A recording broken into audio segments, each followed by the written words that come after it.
오늘부터 함께 읽으실 하나님의 말씀은 고린도전서입니다. 고린도전서, 오늘 우리에게 주시는 하나님의 말씀은 고린도전서 1장 1절부터 9절까지 말씀입니다. 고린도전서 1장 1절부터 9절까지 말씀을 저와 여러분들이 한 절씩 교독하고 마지막 절은 다 같이 받들어 읽겠습니다. 하나님의 뜻을 따라 그리스도 예수의 사도로 부르심을 받은 바울과 형제 소스데네는 고린도에 있는 하나님의 교회 곧 그리스도 예수 안에서 거룩하여지고 성도라 부르심을 받은 자들과 또 각처에서 우리의 주 곧 그들과 우리의 주 되신 예수 그리스도의 이름을 부르는 모든 자들에게 하나님 우리 아버지와 주 예수 그리스도로부터 은혜와 평강이 있기를 원하노라. 그리스도 예수 안에서 너희에게 주신 하나님의 은혜로 말미암아 내가 너희를 위하여 항상 하나님께 감사하노니 이는 너희가 그 안에서 모든 일 곧 모든 언변과 모든 지식에 풍족함으로 그리스도의 증거가 너희 중에 견고하게 되어 너희가 모든 은사에 부족함이 없이 우리 주 예수 그리스도의 나타나심을 기다림이라. 주께서 너희를 우리 주 예수 그리스도의 날에 책망할 것이 없는 자로 끝까지 견고하게 하시리라. 같이 읽겠습니다. 너희를 불러 그의 아들 예수 그리스도 우리 주와 더불어 교제하게 하시는 하나님은 미쁘시도다. 아멘. 오늘부터 고린도전서 말씀을 함께 읽어 나가는데요. 이 고린도전서는 이름 그대로 이제 고린도 교회에 보내는 편지입니다. 이 고린도 교회는 사도 바울이 전도해서 이제 세운 교회이고 한 1년 반 정도 사역을 한 것으로 알려집니다.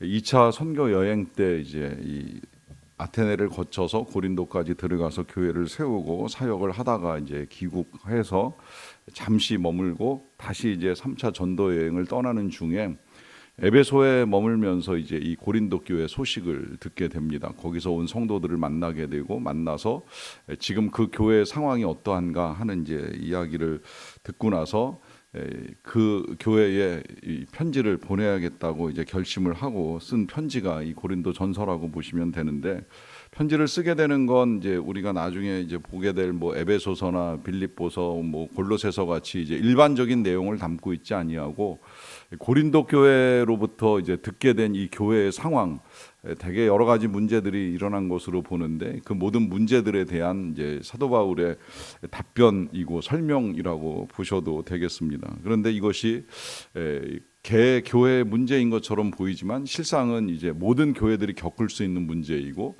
교회들이 겪는다라고 하는 이야기는 이제 성도들이 이제 행할 수도 있고 일으킬 수도 있는 여러 가지 일들이기 때문에 그것을 어떻게 풀어갈 것인가에 대한 이제 하나님의 답변이라고 봐도 전혀 틀리지 않습니다. 특히 이것을 성경이라고 하나님의 말씀이라고 우리가 읽을 수 있는 이유 중에 하나는 이것이 그냥 단순히 그런 문제들을 이렇게 풀어라라고 하는 이 실천적인 지침만을 가지고 이제 우리에게 말씀하시는 것이 아니라 이런 모든 문제들에 있어서 그리스도인이 그리스도인으로서 어떻게 해야 하는가에 대한 이제 본질적인 답변을 우리에게 주고 있습니다. 여기서 본질적이라고 표현을 하는 것은 그리스도인으로서의 이제 복음적 접근을 어떻게 할 것인가, 복음적 문제 해결을 어떻게 할 것인가 하는 것을 사도 바울이 우리에게 알려주고 있기 때문입니다. 그래서 이 고린도전서를 읽어 나가다 보면 우리가 뭐 교회 안에서고 밖에서고 겪을 수 있는 이제 여러 가지 문제들에 대해서 그것을 어떻게 대할 것인가에 대한 이제 그리스도인의 태도를 알려주는 메시지다, 이렇게 보셔도 틀리지 않습니다. 그리고 그 메시지는 놀랍게도 이제 오늘 읽어 나가는 이 편지의 서론, 사도 바울이 자신을 소개하고 편지를 받는 사람들을 알려주고 또 이제 이 그 편지의 서론에 있어서 전달하게 되는 감사의 내용만 보더라도 그리스도인은 과연 누구인가 하는 사실을 이제 분명하게 알려준다고 봐도 되는데요. 먼저 1절에서 사도 바울은 자신을 이렇게 소개합니다. 하나님의 뜻을 따라 그리스도 예수의 사도로 부르심을 받은 바울과 형제 소스데네가 이제 편지를 한다는 것인데요. 여기서 자신을 소개하기를 하나님의 뜻을 따라 예수의 사도가 되었다라고 하는 사실을 밝힙니다. 이것이 이제 늘 사도 바울이 모든 편지에서 밝히는 내용인데, 특별히 그가 그리스도 예수의 사도라고 하는 사실을 밝히는 것은 이 당시에 예수님의 12제자만이 이제 사도가 아니냐라고 하는 논쟁이 끊임없이 있어 왔기 때문인데요. 그러다 보니까 바울이 사도가 맞느냐라고 하는 이 정체성으로부터의 이제 질문이 계속 제기가 되었습니다. 하지만 여러분, 이 성경을 읽어 나가면서 우리가 가져야 될 마음 가운데 한 가지는 이 12제자만 사도이냐, 사도 바울까지 사도이냐의 문제가 아니라 실은 다 우리도 제자로 부름받고 사도로 부름받은 하나님의 사람이라는 사실을 잊어서는 아니 됩니다. 우린 물론 하나님의 자녀이기도 하나님 나라의 백성이기도 하지만 이것만이 우리의 정체성이 아니라 우리는 다 예수 그리스도의 제자로 살아가야 되고, 또 제자로 살아간다라고 하면 사도적 사명까지도 감당하는 사람이 제자이기에 사도 바울이 사도냐 아니냐의 논쟁이 중요한 것이 아니라 우리도 사도로 부르심을 받은 하나님의 사람이라는 사실을 기억하는 것, 이제 여기에서부터 그리스도인의 정체성이 시작이 되고, 그렇게 말할 수 있는 것은 우리가 다 하나님의 뜻을 따라 부르심을 받았기 때문이라고 하는 것이고요. 또 그렇게 부르심을 받은 사람은 우리들만이 아니라 이제 이 고린도 교회 성도들도 그렇게 부르심을 받았기 때문에 그들을 향한 이 바울의 호칭이 2절에 이렇게 이어지는데요. 고린도에 있는 하나님의 교회, 곧 그리스도 예수 안에서 거룩하여지고 성도라 부르심을 받은 자들과 또 각 처에서 우리 주 곧 그리스도 그들과 우리의 주 되신 예수 그리스도의 이름을 부르는 모든 자들에게 편지를 한다 하시면서 이 고린도에 있는 성도들을 향하여 일컫기를 하나님의 교회라 이제 하는 표현을 사용을 해요. 이 표현을 가져다가 이제 이단이 사용하다 보니까 이 좋은 표현이 이단의 명칭이 돼버리고 말았는데, 사실 교회는 하나님의 교회가 맞지요. 이때 하나님의 교회다 이렇게 표현을 하는 것은 우리가 다 하나님의 교회로 부르심을 받았다라고 하는 거예요.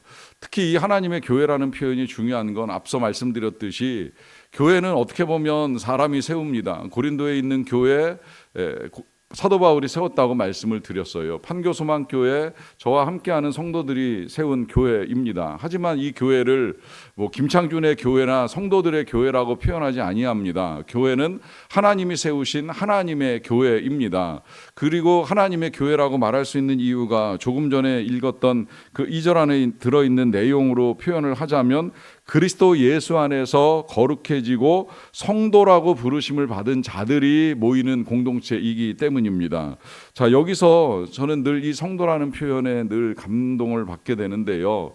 성도 말 그대로 거룩한 백성, 이게 성인이라는 표현하고 같이 사용되는 영어의 세인트라고 하는 단어를 번역한 것인데, 생각해 보면 이런 호칭을 받을 만한 삶을 사는 사람이 정말 몇 사람이나 되겠어요. 정말 성자 같은 삶 아니면 성인 같은 삶을 살아갈 때에 세인트라는 호칭이 어울리는데, 감사하게도 성경은 우리 모두를 일컬어서 세인트라 하는 표현, 호칭을 붙여줍니다.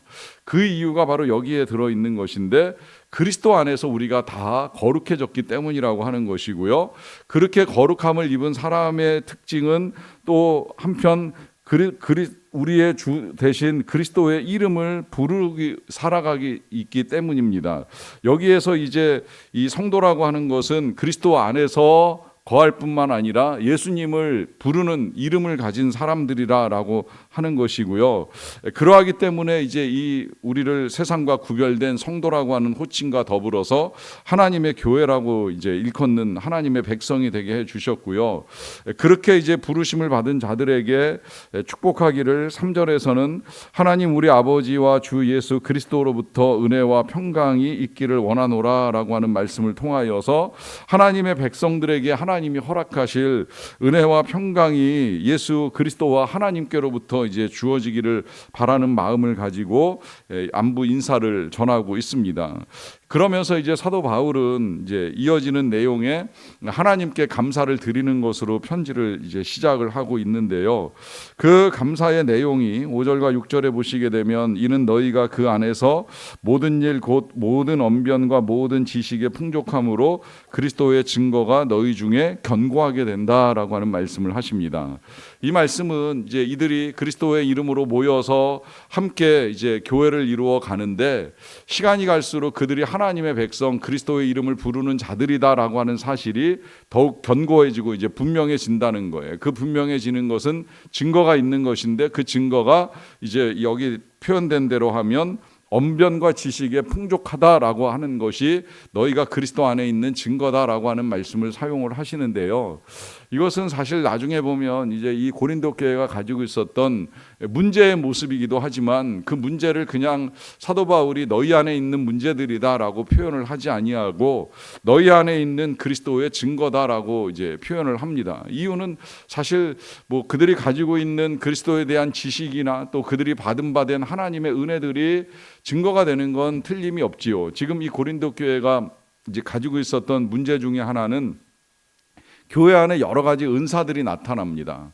뭐 방언을 하는 사람도 있고 방언을 통역하는 사람도 있고 또 능력을 가지고 사람들을 고쳐주는 사람도 있고 하다 보니까 이제 이 은사를 가진 사람들끼리 어떤 은사가 더 귀하냐, 어떤 은사가 가벼운 은사냐 서로 간에 이제 논쟁이 일어나기도 했어요. 그런데다가 지금 이제 여러 사도들이 지나가요. 사도 바울뿐만이 아니라 이제 그 뒤에 아볼로도 지나가고 베드로도 지나가고 이제 하다 보니까 누가 진짜 훌륭한 사도냐, 누가 진짜 대단한 사람이냐라고 하는 것에 대한 이제 논쟁도 일어나게 되는데 그런 것들을 받을 수 있고 이제 그런 은사를 받을 수도 있고 그런 지식을 가지고 생각을 할 수 있는 이런 모든 것들은 다 그리스도께서 허락하신 좋은 증거들이다. 그런 증거들을 가진 성도들로 말미암아 감사한다라고 하는 이제 고백을 하시는 것이지요.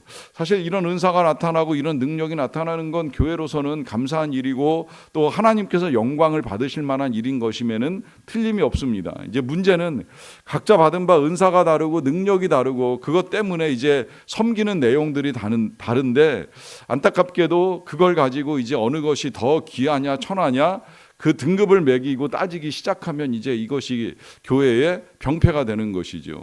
뭐 그런 면에서 이 교회가 임직식을 할 때 때때로 이 임직을 오해해서 교회에서 계급처럼 이제 착각을 하시는 분들이 있어요. 제가 임직자들을 교육할 때 제일 먼저 말씀드리는 내용이 바로 이 부분인데요. 임직은 진급이 아닙니다. 임직은 계급이 아닙니다. 임직은 직분에 따라 역할을 달리하는 것뿐이지 이것 때문에 뭐 신앙생활을 잘했다, 신앙생활을 못했다 결정짓는 이유가 되는 것은 절대 아니라고 하는 것입니다. 우린 다 하나같이 하나님의 성도로 부르심을 받은 사람들이지 직분 때문에 신앙생활을 잘했다 못했다 직분 때문에 신앙에 지위가 있고 고하가 있다라고 생각하는 건 잘못되었다는 사실을 분명하게 말씀을 드립니다.